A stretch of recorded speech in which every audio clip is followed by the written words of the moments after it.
العليم من الشيطان الرجيم بسم الله الرحمن الرحيم إن الله وملائكته يصلون على النبي يا أيها الذين آمنوا صلوا عليه وسلموا تسليما اللهم صل على سيدنا ومولانا محمد وعلى آل سيدنا ومولانا محمد وبارك وسلم صلاة وسلام عليك سيدي يا رسول الله۔ احتواجب الاحترام اہل ایمان، السلام علیکم ورحمۃ اللہ وبرکاتہ۔ الحمدللہ، اللہ رب العالمین کے کرم فضل سے قرآن عظیم فرقان حمید کی تلاوت کا جو سفر پورا ماہ رمضان جاری رہا، آج رات انشاءاللہ تلاوت کلام پاک کی تکمیل ہوگی۔ خوش نصیبوں نے سماعت کیا ہے اور عظمت کے لائق لوگوں نے سنایا ہے۔ قرآن کے ساتھ کوئی بھی نسبت بندے کو حاصل ہو جائے تو یہ قرآن اسے ایمان والا ہو تو اپنے نور سے محروم نہیں کرتا۔ خوش نصیب ہیں وہ لوگ جنہیں اللہ رب العالمین نے قرآن کی تلاوت اور نسبت کے نور میں سیکھنے، سکھانے، پڑھنے، پڑھانے، تلاوت کرنے، ذکر اذکار کے ساتھ وقت گزارنے کی توفیق عطا فرمائے۔ یہ ماہ صیام کی عزت اور وقار کا اظہار ہے کہ اللہ کے مہمان ہمارے پاس آیا ہے تو ہم بے قدرے نہیں ہیں کہ اس کی قدر نہ کریں۔ تو آج کی تلاوت میں آج رات سورہ ضحیٰ سے آغاز ہوگا اور سورۃ القدر جس رات کے دامن میں قرآن عظیم کے نزول کا آغاز ہوا وہ رات کا ذکر بھی موجود ہے۔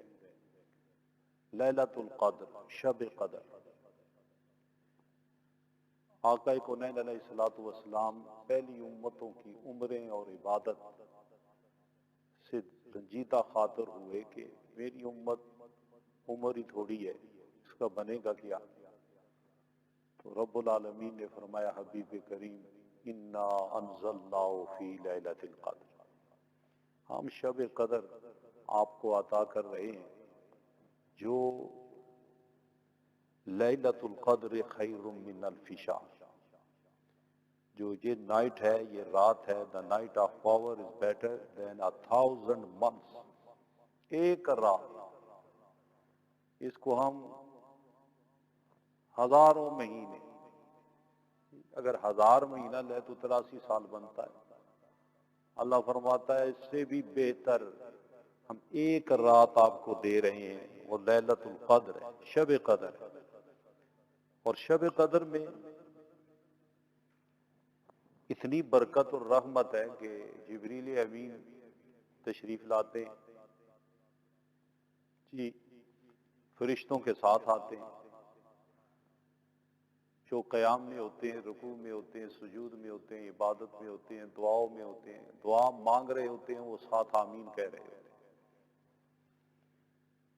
اور آپ اپنے نبی پاک علیہ الصلوۃ والسلام کے وسیلے سے جو عظمت امت کو مل رہی ہے اس کا اندازہ لگا لیں۔ روایت میں آتا ہے صرف 7 فرشتے آئے تھے حضرت ابراہیم علیہ الصلوۃ والسلام کے پاس، آگ ٹھنڈی ہو گئی، جیسے ہی حکم ملا تو کیا خیال ہے آج امت نبی پاک کے طفیل اس کی اتنی قدر و منزلت ہے کہ شب قدر میں جبریل امین سمیت فرشتے آتے ہیں اور مسلمان کے پاس، ایمان والے کے پاس کھڑے ہو کر آمین کہتے ہیں۔ اب جس کی آمین فرشتوں کے ساتھ رلتی جائے گی اس کی قسمت بنتی جائے گی۔ وہ کریم ہے، اس رحیم نے رحمتوں کے سلسلے اتنے وسیع کیے۔ اور قدر کا ایک معنی تنگی بھی ہے، اتنے فرشتے نازل ہوتے ہیں کہ زمین تنگ پڑ جاتی ہے۔ اور یہ رات آقا دو عالم علیہ الصلوۃ والسلام نے یہ فرمایا ہے کہ اس کو رمضان شریف کی آخری طاق راتوں میں تلاش کرو۔ یعنی ہر تاک رات جو آخری عشرے میں ہے ممکن ہے وہ شب قدر ہو. لیکن زیادہ تر علماء اور صوفیاء جو گئے ہیں وہ اس طرف ہی گئے ہیں کہ یہ 27ویں رات جو ہے یہ شب قدر ہے. بہت زیادہ اس طرف گئے ہیں اور اس پر انہوں نے اپنے اپنے رنگ میں دلائل بھی پیش کیے. اور حضرت ابی بن کعب رضی اللہ تعالیٰ عنہ نبی پاک علیہ الصلوۃ والسلام کے صحابی ہیں، یہ تو کیسے میں اللہ کی قسم اٹھا کے کہتا ہوں شب قدر 27ویں رات ہے. اور وہ کہتے ہیں ہمیں وہ نشانیاں ہم نے دیکھی ہیں جو نبی پاک علیہ الصلوۃ والسلام نے ہمیں فرمائی. تو شب قدر جو ہے، اور مفسرین کے بڑے بڑے پیارے پیارے قول موجود ہیں. ایک خدا رسیدہ عظمت کے نشان وہ اس رات کے بارے میں فرماتے ہیں کہ دیکھیں قرآن پاک میں 3 مرتبہ آیا ہے لیلۃ القدر، کہ ہم نے اس قرآن کو شب قدر میں نازل کیا. وما ادراک ما لیلۃ القدر، اور تمہیں کیا معلوم کہ شب قدر کیا ہے؟ لیلۃ القدر خیر من الف شہر، یہ شب قدر جو ہے یہ 1000 مہینے سے بہتر ہے. وہ فرماتے ہیں ذرا غور کرو، لیلۃ القدر میں جو لیٹرز ہیں یہ 9 ہیں، اور 3 مرتبہ یہ آیت سورت میں آیا ہے لیلۃ القدر لیلۃ القدر لیلۃ القدر. تو لیٹرز 9 9 ملاؤ تو 27 بنتے. وہ فرماتے ہیں یہ آیت بتا رہی ہے کہ شب قدر 27ویں رات ہے. بہرحال اللہ رب العالمین اس رات کے دامن میں ہمیں بیدار ہو کر اپنی گناہوں کی مغفرت حاصل کرنے کی توفیق عطا فرمائے. آپ دیکھیں نا شب قدر میں قرآن نازل ہوا، اور قرآن کی وجہ سے اس رات کی کتنی قدر ہو جی. تو اب قرآن کی وجہ سے اس رات کی قدر ہے. تو کیا خیال ہے جہاں جس غار میں یہ قرآن کی پہلی آیت نازل ہوئی، جس سینہ اطہر پہ یہ قرآن نازل ہوا، ان کی عظمتوں کا عالم کیا ہے جی. اور پھر یہ قرآن جدھر جدھر جاتا ہے یہ تو نہیں ہے جو حفظ کرتا ہے اس کو اپنی برکت دیتا ہے، جو اس کے الفاظ اور میننگ پہ غور کر کے علم کی خوشبو اور اسرار و رموز کی خوشبو آگے پھیلانے کی کوشش کرتا ہے، اس کی اپنی عظمت ہے.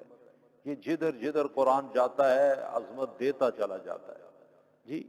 اسی لیے نبی پاک علیہ الصلوۃ والسلام کا فرمان بھی موجود ہے کہ قرآن کے ذریعے بہت ساری قوموں کو عزت ملتی ہے، اور کچھ لوگ اس کے نہ سمجھنے اور نہ عمل کرنے کی وجہ سے وہ ذلت میں چلے جاتے ہیں. قرآن عزت دے رہا ہے.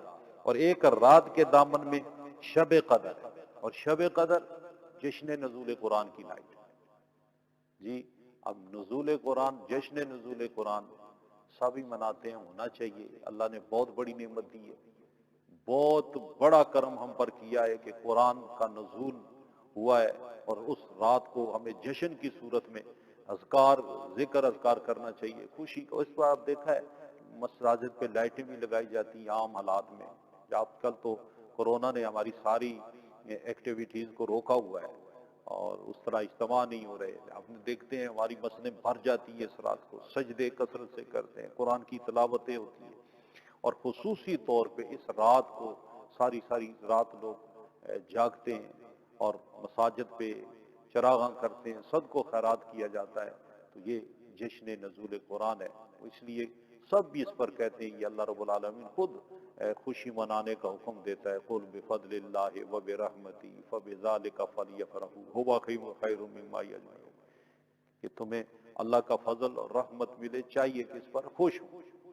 یعنی اللہ کا فضل اور اس کی رحمت. اکثر مفسرین گئے ہیں کہ اس آیت میں فضل سے مراد قرآن عظیم ہے، اور رحمت سے مراد نبی کریم علیہ الصلوۃ والسلام ہے. یعنی فضل سے مراد لیتے ہیں کہ اس سے مراد قرآن ہے، اور رحمت سے مراد نبی کریم علیہ الصلوۃ والسلام. تو پتہ چلا کہ قرآن کی آمد نزول کے رات کو بھی خوشی منانی چاہیے، اور جس دن صاحب قرآن تشریف لائے اس دن بھی خوشی منانی چاہیے، کیونکہ صاحب قرآن تشریف لائے ہیں تو ہمیں قرآن ملا ہے نا، انہی کے ذریعے تو قرآن ملا ہے جی. انہی کے سینہ اطہر بھی یہ قرآن نازل ہوا ہے، ورنہ یہ پہاڑوں پہ نازل ہوتا تو پہاڑ ریزہ ریزہ ہو جاتے. آج تو بڑی مستی میں قرآن پڑھتا ہے، چھوٹے چھوٹے بچے جھوم جھوم کے قرآن پڑھتے ہیں. تو وہ قرآن کا جلال کدھر ہے؟ سلام پڑھو صاحب قرآن علیہ الصلوۃ والسلام کی بارگاہ میں کہ جنہوں نے اللہ کے جلال کو سینے میں برداشت کر کے نا جمال میں تبدیل کر کے امت کے حوالے کیا۔ اب قرآن چوم چوم کے پڑھا جا رہا ہے جی، بڑی پیار سے پڑھا جاتا ہے، تو اس لیے یہ قرآن جشن نزول قرآن وہ بھی ہونا چاہیے، اور جشن صاحب قرآن یہ بھی ہونا چاہیے۔ اور اس طرح سیدہ ام المومنین عائشہ صدیقہ رضی اللہ تعالی عنہا عرض کرتی ہیں، یا رسول اللہ، آقا اگر یہ رات میسر آئے تو کون سی دعا مانگنی چاہیے؟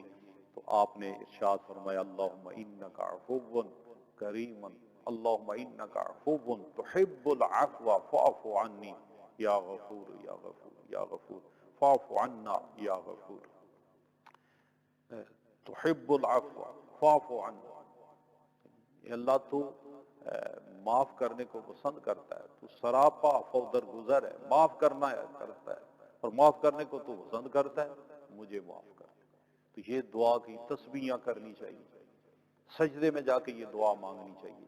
اور آج رات کا خصوصی وظیفہ درود شریف ہے، قرآن مجید کی تلاوت ہے، اور اس کے بعد کثرت کے ساتھ یہ دعا ہے۔ سورہ والضحیٰ، یہ سورت جس میں اللہ رب العالمین، کیونکہ کچھ دن وحی کا نزول نہ ہوا تو ایک مشرکہ اور گستاخہ عورت نے تو بہت عجیب سے جملے گستاخی والے اس نے کیے کہ نعوذ باللہ، کچھ نے کہا کہ نہیں، محمد صلی اللہ علیہ وسلم کا خدا اس سے ناراض ہو گیا ہے، اس لیے وہی نہیں آ گیا۔ اور کچھ دن کے بعد اللہ کریم کی ہر معاملے میں ایک حکمت ہے، اس میں کیا حکمت ہے، وہ راز ہے، وہ جانے۔ تو وحی کا نزول نہ ہوا تو یہ لوگوں نے، چونکہ تو وہ موقع کی تاڑ میں ہوتے ہیں، تہجد کے وقت انہوں نے دیکھا کہ نبی پاک علیہ الصلوۃ والسلام اٹھے نہیں ہیں، اس شیطان عورت نے تو اور جملے بولے۔ حالانکہ آقا علیہ الصلوۃ والسلام کی صحت کی خرابی کی وجہ سے روایت آتا ہے کہ آپ کچھ دن تہجد کی نماز کے لیے نہ اٹھ سکے۔ اس عورت نے یہ جملے بولے، اس نے کہا کہ یہ وحی کا نزول بند ہو گیا، ان کا خدا ان سے ناراض ہو گیا۔ یہ ساری باتیں مشرکوں کے محلے میں، گستاخوں کے گھروں میں ہو رہی تھی، تو اللہ رب العالمین نے اس سورت کو نازل فرمایا، والضحیٰ واللیل اذا سجا۔ اللہ قسم اٹھاتا ہے کہ مجھے قسم ہے چاشت کے وقت کی،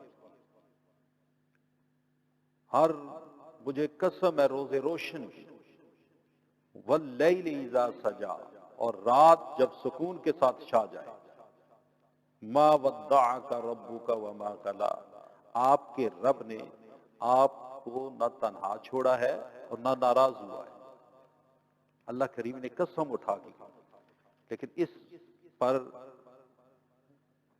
عاشقین مفسرین بولے ہیں، وہ فرماتے ہیں دیکھیں بات تو نبی پاک علیہ الصلوۃ والسلام کی ہو رہی ہے، ٹھیک ہے، دن کی قسم بھی مانی جا سکتی ہے، رات کی قسم بھی مانی جا سکتی ہے، اس میں بھی نشانیاں موجود ہیں۔ سمجھایا جا رہا ہے کہ جس طرح رات کی روشنی ہے، اس کے بعد اندھیرا آتا ہے، پھر اندھیرے کے بعد پھر روشنی آتی ہے، تو یہ اس میں حکمت ہے اللہ کی، اس میں کئی راز پوشیدہ ہیں۔ لیکن شاہ عبد العزیز محدث دہلوی رحمۃ اللہ تعالی علیہ آپ فرماتے ہیں الضحیٰ سے مراد روز ولادت پیغمبر است۔ وہ فرماتے ہیں اس سے مراد نبی پاک علیہ الصلوۃ والسلام کی ولادت کا دن، کہ محبوب جس دن تو دنیا میں تشریف لائے اس دن کی قسم۔ اور وہ فرماتے ہیں مراد از لیل شب معراج است، اور یہاں جو لیل کی قسم اٹھائی جا رہی ہے رات کی، اس سے مراد وہ رات ہے جس رات نبی پاک ساری کائنات سے دور جا کر اپنے رب سے ملاقات کر کے واپس آئے۔ وہ فرماتے ہیں اس سے یہ مراد ہے، اور رب ان کی قسم اٹھا کے کہتا ہے حبیب کریم الضحیٰ، مزید وہ فرماتے روح پیغمبر است، اس سے مراد نبی پاک صلی اللہ علیہ وسلم کے چہرہ اقدس ہے، اور پھر رات سے مراد زلف عنبری۔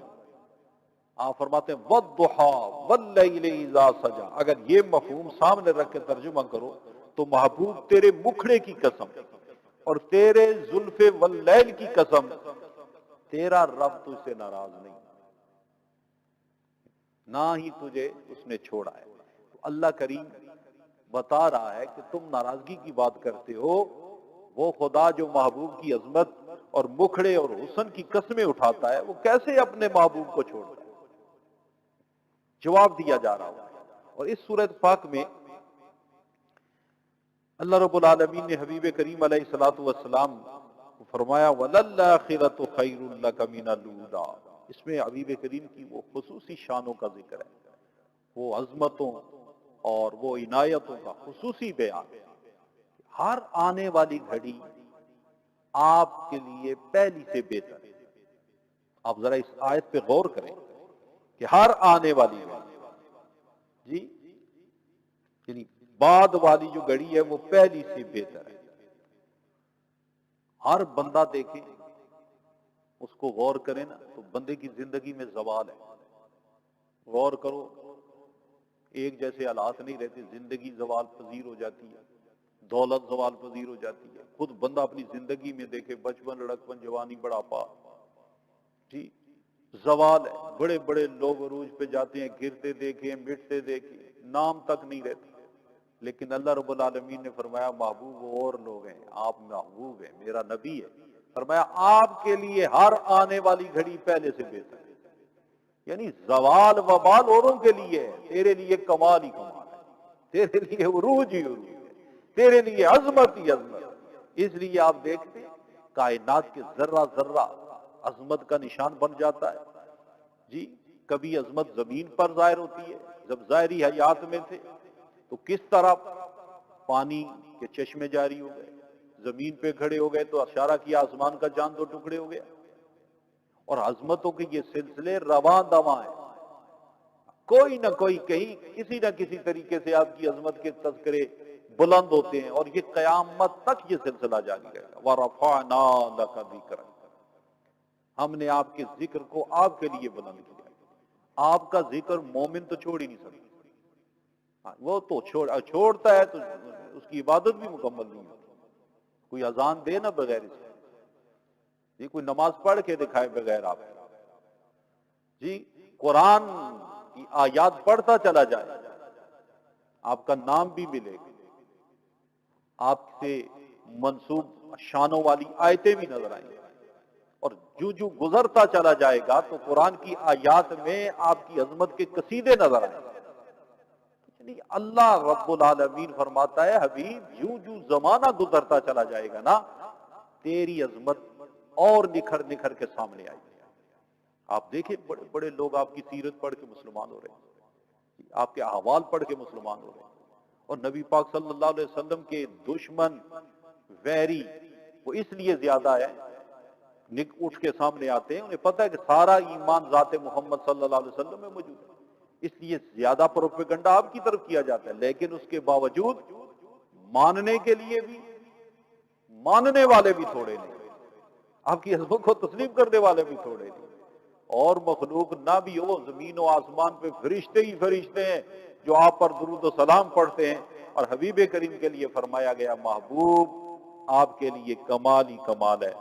اور پھر مزید فرمایا وَلَسَوْفَ يُعْطِيكَ رَبُّكَ فَتَرْضَىٰ، حبیب مکرم ان قریب آپ کا رب آپ کو راضی کرے گا، آپ کا رب آپ کو اتنا عطا کرے گا کہ آپ راضی ہو جائیں گے، اتنا عطا کرے گا کہ آپ خوش ہو۔ اب یہ مالک الملک کتنی بڑی شان ہے رب کی بارگاہ میں ہمارے نبی پاک علیہ الصلوۃ والسلام کی، کہ اللہ فرماتا ہے حبیب اتنا دیں گے آپ کو کہ آپ راضی ہو جائیں گے۔ آپ حضرت ابراہیم علیہ الصلوۃ والسلام کے وہ کلمات پڑھ کے، اور جس میں حضرت ابراہیم علیہ السلام فرماتے ہیں کہ جس نے میری اتباع کی وہ میرا ہے، وہ مجھ سے ہے، اور حضرت عیسیٰ علیہ السلام عرض کرتے ہیں کہ یا اللہ اگر تو ان بندوں کو عذاب دے گا فَإِنَّهُمْ عِبَادُكَ، یہ تیرے بندے ہیں۔ وہ آیت آپ اس کی تلاوت کر کے پھر آپ اللہم امتی امتی کر کے سرکار دو عالم صلی اللہ علیہ وسلم رونا شروع کر دیا، اور یہ مسلم شریف کی حدیث پاک ہے، رونا شروع کر دیا۔ یہ دونوں آیتیں پڑھنے کے بعد رونا شروع کیا، اور اس کے بعد وَرَفَعَ عَلَيْهِ السَّلَامَ، یدیہا، آقا علیہ الصلوۃ والسلام نے اپنے دونوں ہاتھوں کو اٹھایا. مسلم شریف کی حدیث پاک. اس سے ایک تو یہ پتہ چلا دعا کے لیے ہاتھ اٹھانا نبی پاک کی سنت ہے. آپ نے دیکھا لوگ پہلے تو دعا ہی نہیں مانگتے جناب، آج کل دعا مانگنا آؤٹ آف فیشن ہو چکا ہے. پہلے تو دعا مانگتے ہی نہیں ہے، اگر دعا مانگیں گے ہاتھ نہیں اٹھاتے. اس کے لیے ایک الگ مضمون ہے کہ کیا نمازوں کے بعد ہاتھ اٹھا کے دعائیں مانگی گئی ہیں. صحیح حدیث سے ثابت ہے. لیکن آج میں صرف اس حدیث مسلم شریف سے اشارہ کر رہا ہوں کہ نبی پاک صلی اللہ علیہ وسلم کی دعا کا انداز ذکر کیا گیا ہے کہ سرکار نے دعا کے لیے دونوں ہاتھ اٹھائے اور دعا مانگی. اس سے پتہ چلا کہ دعا کے لیے ہاتھ اٹھا کے دعا مانگنا یہ نبی پاک علیہ الصلوۃ والسلام کی سنت. تو یہ نہیں ہے جو وہ نیا مفکر آیا اس نے کوئی بات اڑائی، سوشل میڈیا پہ آئی، بس ہم نے ہاتھ ہی اٹھانے چھوڑ دیے.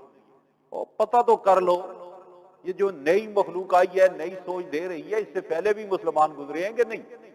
اس سے پہلے بھی مفسر آئے ہیں کہ نہیں؟ اس سے پہلے بھی دین کے مبلغ موجود ہیں کہ نہیں؟ یہ ایک نئی بات اگر سامنے آ گئی فوراً اس کے پیچھے بندہ نہ لگ جائے. اب ہاتھ اٹھا کے دعا مانگنا مسلم شریف کی حدیث ہے، یہ نبی پاک علیہ الصلوۃ والسلام کی سنت ہے. اور نبی پاک علیہ الصلوۃ والسلام نے ہاتھ اٹھائے اور دعا مانگی. اللہم امتی امتی فبکا. سرکار دو عالم پر رکت طاری ہو گئی اور سرکار نے رونا شروع کر دیا. قال اللہ تعالی یا جبریل اذهب الى محمد صلی اللہ علیہ وسلم، اے جبریل جلدی جا نبی پاک کی طرف، محمد صلی اللہ علیہ وسلم کے پاس چل. وقل له، اور انہیں جا کے کہہ دے ان سنرضیک فی امتک ولا نسوک، حبیب مکرم ان قریب آپ کی امت کو، آپ کو امت کے بارے میں ہم راضی کر دیں اور آپ پریشان نہیں ہوں.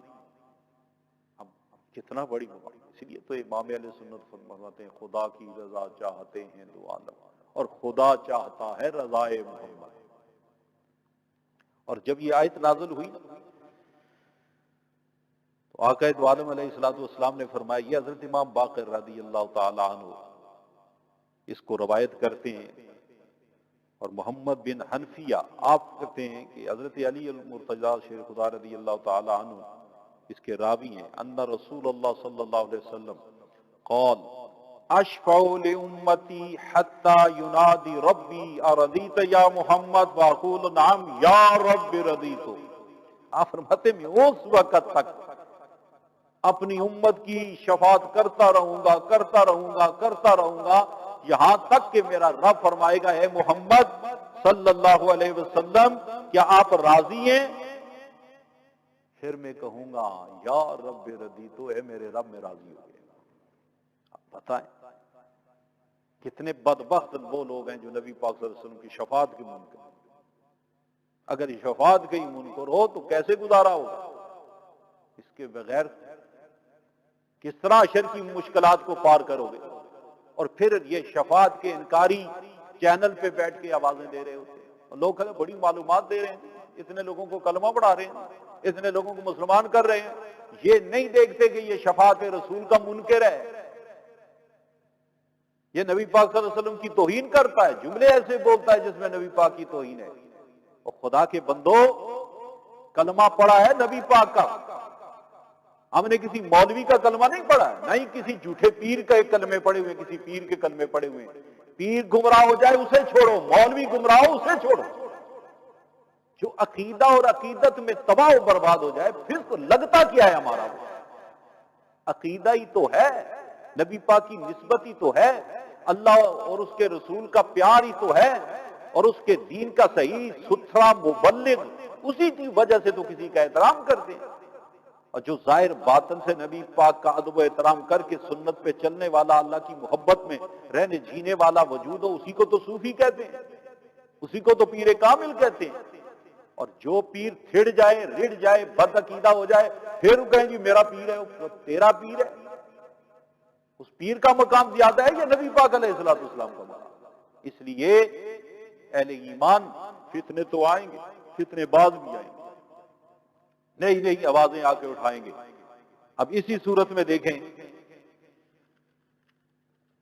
وَوَجَدَكَ ضَالًّا فَهَدَىٰ،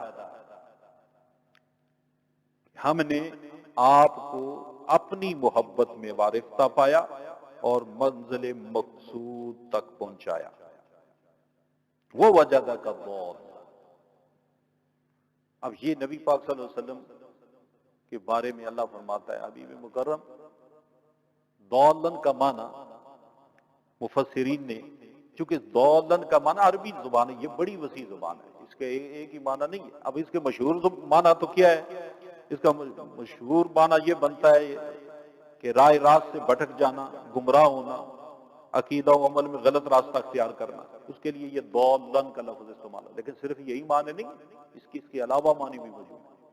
ضالن کا معنی اس درخت بھی ہے جس کو دیکھ کر راستہ جو ہے اختیار کیا جائے، اور ضالن کے مزید معنی بھی موجود ہیں، لیکن اس کا معنی الضلال بمعنی المحبہ. امام راضی فرماتے ہیں کہ اس کا معنی محبت ہے.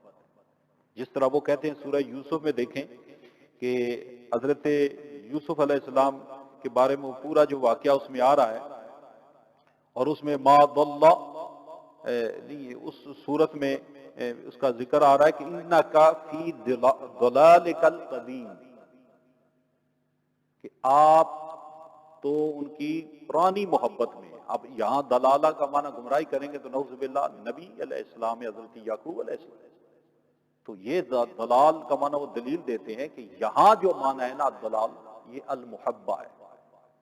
تو اسی طرح اب اس کا ترجمہ جو اشاق نے کیا ہے، وہ کہتے ہیں علامہ پانی پتی علیہ رحمہ، آپ فرماتے ہیں معناؤ وجدک محبا عاشقا مفرطا فی الحب والعشق فاداک. اللہ فرماتا ہے حبیب مکرم آپ کو اپنی محبت اور عشق میں حد سے تجاوز کرتا ہوا دیکھا ہے، حد سے بڑا ہوا دیکھا ہے، تو آپ کو اپنے قرب کی راہ دی. یعنی آپ کو ہم نے منزل جو کعبہ قوسین کی منزل عطا فرمائی، آپ کو اپنی محبت میں گھوم پایا. اور یہی امام اہل سنت علیہ رحمہ نے بھی اس کا ترجمہ یہی کیا ہے کہ آپ کو اپنی محبت میں خود رفتہ پایا اور اپنی طرف راہ دی.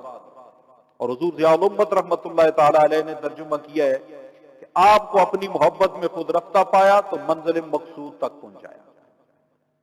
یہ ترجمہ ہے اس کا.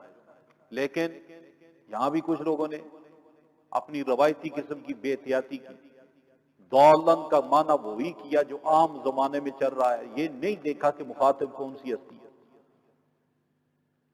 کس کو ہم کیا کہہ رہے ہیں، کیا لکھ رہے ہیں. اور ترجمہ کرتے ہوئے جناب پایا تجھ کو بھٹکتا پھر راہ، علیہ باللہ، پایا تجھ کو راہ بھولا پس راہ دی. یہ ترجمہ. اس کے علاوہ بھی کچھ ایسے جملے ہیں کہ حیران رہ جاتے ہیں. اور گمراہ کس کو کہہ رہے ہو، راہ بھولا کس کو کہہ رہے ہو؟ اللہ تو قسم اٹھا کے کہتا ہے ما ضل صاحبکم وما غوی. یہ حبیب مکرم تو کبھی بھی گمراہ نہیں. اور پھر نبی پاک کی ذات وہ ذات ہے، اور سب کا ایمان الحمدللہ کہ نبی پاک علیہ الصلوۃ والسلام نبوت سے پہلے اور نبوت اعلان نبوت کے بعد کبھی بھی آپ رائے راستے ہٹے نہیں ہیں، کبھی بھی بدعقیدگی اور بد عملی میں نہیں ہے، معصوم ہے. اور یہ سب کا ایمان. اور 40 سال جو کہتے ہیں نا کہ 40 سال نبی پاک کو نعوذ باللہ پتہ ہی نہ تھا کہ میں نبی ہوں.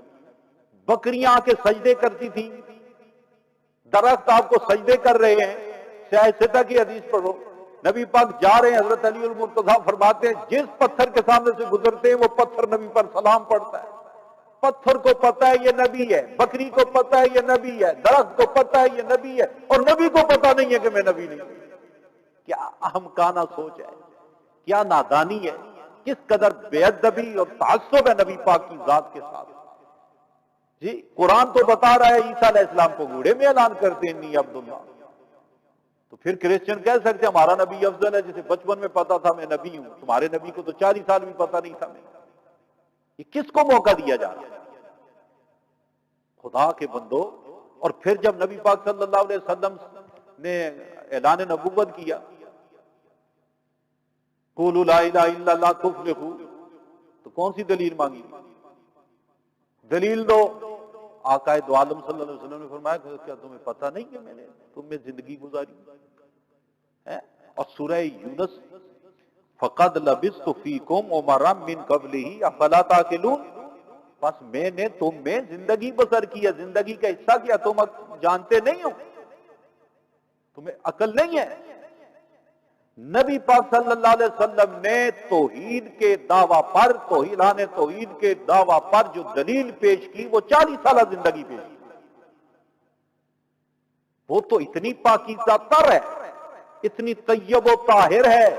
فرمایا میری زندگی کا صفحہ دیکھو، صفحہ دیکھو، دن دیکھو، لمحہ دیکھو، تم بت پرستوں کے محلے میں رہا ہوں، بے حیاؤں کے محلے میں رہا ہوں، تو کون سی گناہ تھا جو تم میں نہیں تھا؟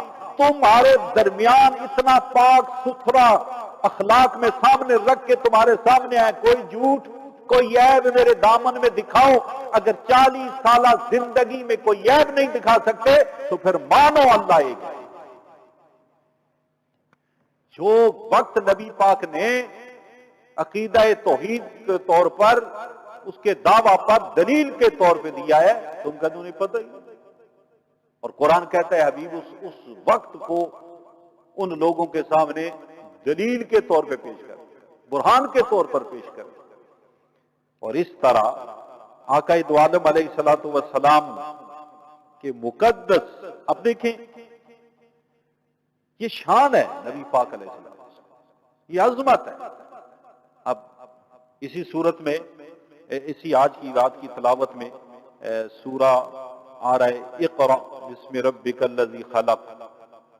اب یہ سورت، یہ قرآن پاک کی وہ پہلی 5 آیتیں،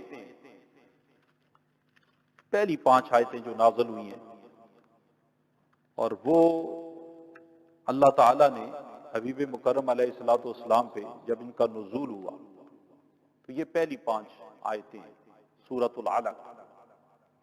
اور جب آپ کچھ دن چونکہ آپ جا کے غار حرا میں تشریف فرما ہو رہتے، تھوڑا کھانا اپنا ساتھ لے جاتے اور وہاں جا کر آپ قیام کرتے ہو، پھر 2-3 دن کے بعد پھر آتے، پھر خوراک لے کے۔ یہ وہ صوفیانہ چلہ ہے جس سے صوفی لوگ دلیل لیتے ہیں۔ سوال پیدا ہوتا ہے اگر رب کی پہچان نہیں تو غار حرا میں جا کے کرتے کیا؟ کس کی جستجو میں تشریف فرما؟ یہ تو سب مانتے ہیں کہ غار حرا میں آپ جایا کرتے تھے، سیدہ خدیجہ الکبریٰ کھانا لے کے جایا کرتی تھی، جی آپ کچھ دیر رہنے کے بعد وہاں کس کی بارگاہ میں مراقب رہتے جی؟ اور پھر جبریل امین آئے المختصر، وحی کا نزول ہونے لگا، جبریل نے آپ سے عرض کیا پڑھیے اقرأ، آپ نہیں پڑھتے، وہ سینے سے لگاتے ہیں، پھر کہتے ہیں اقرأ، آپ نہیں پڑھتے، وہ سینے سے لگاتے ہیں اور دباتے ہیں، اقرأ نہیں پڑھتے، چوتھی مرتبہ جبریل امین نے پھر سینے سے لگایا، اور اس بار جبریل نے پوری 5 آیتیں پڑھی ہیں، اقرأ بسم ربک الذی خلق، ساری آیتیں پڑھی۔ پہلے سرکار بولتے نہیں تھے، اور کیا وہ جب کہتے اقرأ آپ کہتے ہیں ما انا بقاری، میں پڑھنے والا نہیں، ما انا بقاری، 3 مرتبہ یہ جواب دیا۔ چوتھی مرتبہ جب جبریل امین نے اقرأ بسم ربک الذی خلق، read in the name of your Lord who has created, جیسے ہی ربکا بسم ربکا اللہ کا نام لیا نا تو پہلے بولتے نہیں تھے، یا پوری کی پوری آیت سرکار نے پڑھی، اور پہلے جب جبریل کہتا اقرأ آپ فرماتے وما انا بقاری، میں پڑھنے والا نہیں۔ اچھا یہ اس میں فاعل ہے، اس کا معنی بنتا ہے کہ میں پڑھنے والا نہیں، I am not a reader۔ اور اگر اس کو فعل مضارع اور اس میں فاعل فعل مضارع کے معنی میں لے جائیں تو اس کا معنی ہوگا کہ میں نہیں پڑھتا یا میں نہیں پڑھوں گا، لیکن یہاں بھی ظلم کیا گیا۔ اب اس کا معنی ہے ما انا بقاری، میں پڑھنے والا نہیں، ظلم کیا اس کا معنی کیا کہ میں نہیں پڑھ سکتا، اور کسی نے ترجمہ کیا I don't know how to read، میں نہیں جانتا کیسے پڑھنا ہے جی، اور بعض نے کیا میں پڑھا ہوا نہیں ہوں۔ کس کا معنی پڑھا ہوا کیا گیا؟ پڑھا ہوا نہیں ہوتا۔ اور پھر مزے کی بات ہے، جتنے نبی انبیاء اس سے پہلے ہیں ان پہ بھی تو وحی نازل ہوئی، کسی ایک نبی نے بھی وحی کے وقت یہ نہیں کہا میں پڑھا ہوا نہیں ہوں۔ اور کس طرح بے تکا قسم کے معنی بدل کے، مفہوم بدل کے نبی پاک صلی اللہ علیہ وسلم سے منسوب، میں پڑھا ہوا نہیں ہوں۔ وہ فرماتے ہیں وما انا بقاری، میں پڑھنے والا نہیں ہوں۔ اچھا سوچنے کی بات یہ ہے، اقرا میں مشکل کون سی ہے جناب؟ چھوٹے سے بچے کو کھڑا ہو کے کہیں کہ پڑھو اقرا، وہ پڑھ دے گا۔ وہ تو محمد عربی ہیں، عربی النسل ہیں، ان سے کیا مشکل تھی کہ وہ بولتے نہیں تھے؟ اقرا کون سی مشکل ہے لفظ؟ اس سرکار پڑھے کیوں نہیں ہے؟ پڑھا اس لیے نہیں ہے، جبریل امین نے تینوں مرتبہ صرف اقرا کہا ہے، اللہ کا نام دیا نہیں ہے۔ تو اب نے فرمایا تو کون ہے مجھے پڑھانے والا؟ جو مجھے پڑھا رہا ہے اس کا نام لے پھر میں پڑھوں۔ اقرا بسم ربک الذی خلق، اقرا بسم ربک الذی خلق۔ اور پھر سرکار دو عالم صلی اللہ علیہ وسلم نے اس کو پڑھا ہے، خدا کے بندو نبی ہے، نبی کسی سے نہیں پڑھتا سوائے خدا کے۔ الرحمن علم القرآن خلق الانسان علمہ البیان، پڑھانے والا اللہ ہے اور پڑھنے والے محمد عربی ہیں۔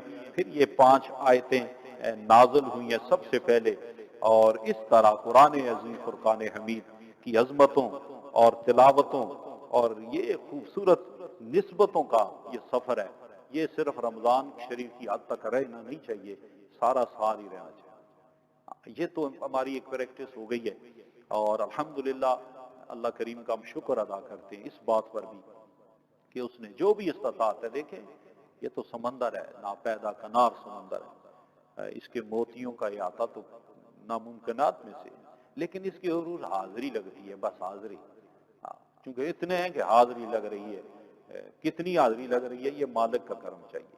اس لیے سننے والے جو گھروں میں سنتے رہے ہیں، یہاں سنتے رہے ہیں، وہ بھی اپنے رب کا شکر ادا کرے، میں گناہگار بھی شکر ادا کرتا ہوں کہ اس حوالے سے کم از کم رمضان شریف میں ایک تلاوت اور آیات کو پڑھنے کا موقع، سمجھنے کی کوشش کا ایک سلسلہ جاری رہا ہے، اور یہ ایک طالب علم کی حیثیت سے یہ سفر ہے، اور طالب علم وہ بھی قرآن کا طالب، یہ بہت بڑی عظمت ہے۔ اس دوران موت ہے تو نیری جنت ہے، اور اعلان نبی پاک علیہ الصلوۃ والسلام نے فرمایا ہوا ہے، اور قرآن سے دوستی اور جو وقت اس کی محبت میں گزر جاتا ہے، اب یہ قرآن قیامت کے دن شفاعت بھی کرے گا، رمضان قرآن میں یہ قیامت کے دن یہ بھی شفاعت کرے گا۔ اس لیے میں آپ سے گزارش کروں گا، یہ درس کا یہ سلسلہ تو صاف ظاہر ہے آج رات اس کی تلاوت کی تکمیل ہو گئی ہے، اور اس درس کا سلسلہ یہاں اختتام پذیر ہوگا، لیکن میں آپ سے گزارش کروں کہ یہ جو رمضان شریف میں تلاوت کا سلسلہ ہے، یہ روزوں کے بعد رکنا نہیں چاہیے، 2 3 4 آیتیں ہی صحیح، ایک رکوع 2 رکوع ہی صحیح، طاقت ہے تو ایک سپارہ جائیں، 3 سپارے تو صوفیاء کے ہاں مکمل طور پہ اس کی پابندی رہی اللہ والوں کے گھر، لیکن آج دنیا کی مصروفیت ہے، معاملات ایسے ہیں کہ ہم خاص کر ایسے حالات سے دوچار ہیں کہ اتنا وقت ہمارے پاس نہیں ہے، لیکن وقت نکالنا ہے ہم نے، یہ ضروری کرنے کا، ضرور کوئی نہ کوئی قرآن مجید کی تلاوت کا کچھ حصہ ہم نے اپنی عادت میں شامل کرنا ہے۔ یہ عادت بن گئی تو یہ بھی بتاؤں، یہ قرآن کی عظمت ہے، یہ قرآن پھر بغیر تلاوت کے رہنے ہی نہیں دیتا، بندہ کہتا ہے کوئی چیز گم ہو گئی ہے مجھ سے، اس وقت تک سکون نہیں ملتا جب تک تلاوت نہیں کریں گے۔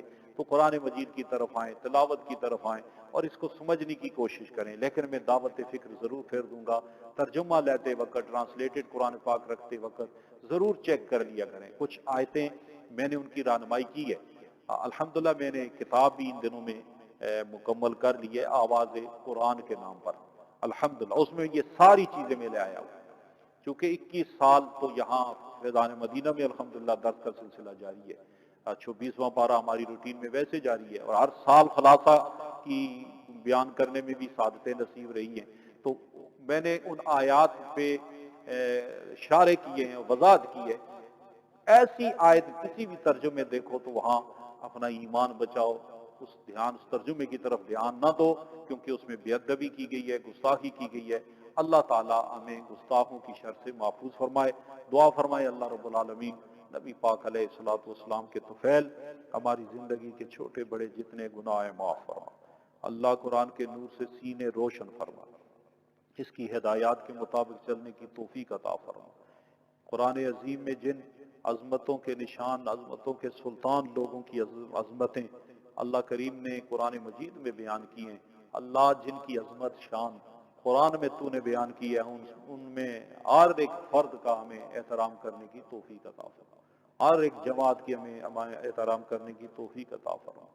اللہ کریم جو صحابہ، اہل بیت، نبی پاک کی توہین اور خود رب العالمین کی ذات کے ساتھ ایسے جملے بول جاتے ہیں، اللہ ان سارے بدعقیدگی کے جتنے سلسلے ہیں اس کی شر سے ہمیں محفوظ فرما، ہمارے ایمان، جان، مال، عزت و آبرو کی حفاظت فرما، جنہیں قرآن سے ہدایت نصیب ہوتی ہے ان میں ہمیں شامل فرما، جو قرآن پڑھ کے گمراہ ہوتے ہیں اللہ ان کی شر سے بھی ہمیں محفوظ فرما۔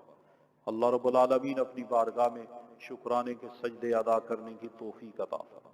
مالک الملک تیرا شکر ادا کرتے ہیں، تو نے اس مہینے میں صحت و سلام کی ساتھ رمضان کے روزے بھی عطا فرمائے۔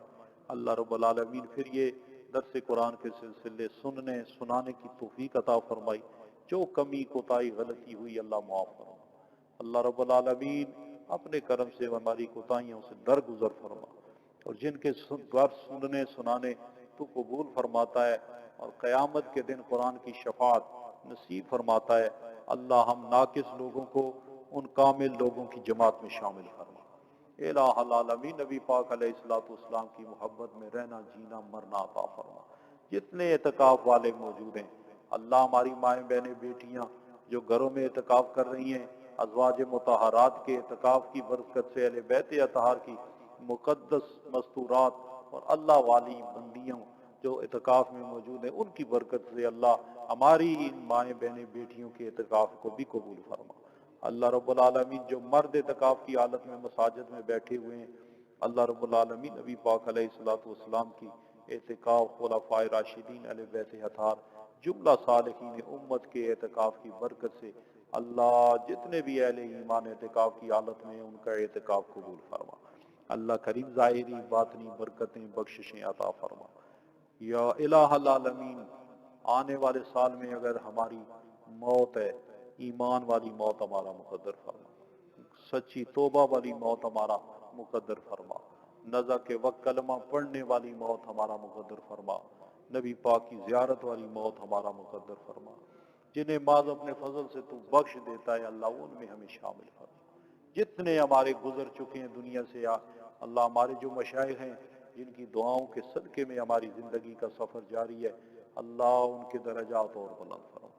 الہ العالمین ہمارے والدین کی قبروں پہ رحمت نازل فرما، جتنے پریشان حال ہیں ان کی پریشانیاں دور فرما، مولک مرض سے نجات عطا فرما، جو بیمار ہو چکے ہیں اللہ انہیں نجات عطا فرما۔ الہ العالمین جو اس کی نظر ہو کے تیری بارگاہ میں حاضر ہو چکے ہیں درجہ شہادت عطا فرما۔ یا رب بالمصطفیٰ بلغ مقاصدنا واغفر لنا ما مضى یا واسع الکرم برحمتک یا ارحم الراحمین۔